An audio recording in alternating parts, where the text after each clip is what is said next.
জয় হিন্দ দোস্ত। দেখো এখানে একটা প্রশ্ন রয়েছে অঙ্কের, যদি x³ + x তার হোল স্কয়ার সমান সমান 100 হয় তবে x এর মান কত? দেখো এখানে অপশন দেওয়া রয়েছে 3, 1, 2, 4। এদের মধ্যে কোনটা অ্যানসার? চলো দেখি। কি বলা হচ্ছে x³ + x তার হোল স্কয়ার সমান সমান 100। তাহলে আমরা লিখি x³ + x তার হোল স্কয়ার সমান সমান 100।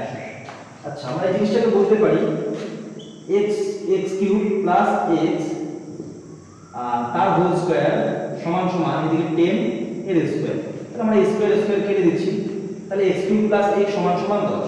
তাহলে দেখি x এর মান কত হলে x³ + x সমান সমান 10 হয়। চলো দেখি, যদি 3 হয় তাহলে 3 এর কিউব কত হয়? 27 27 + 3 30। তাহলে 30 এখানে কত রয়েছে? 10। তাহলে বলো না অপশন বি 1। তাহলে x 1 এর কিউব কত? 1 + 1 তাহলে 2। এখানে আছে 10, হচ্ছে না? অপশন 3। আচ্ছা 2। তাহলে x 2 এর কিউব কত? 8 + 2 তাহলে 10। তাহলে আমাদের এখানে কিন্তু x সমান সমান কত দেওয়া হচ্ছে? 2। এটা আমাদের অ্যানসার। তো তাহলে একই রকম ভাবে এই প্রশ্নটার অ্যানসার তোমরা কমেন্টের মধ্যে জানাবে। কি হচ্ছে?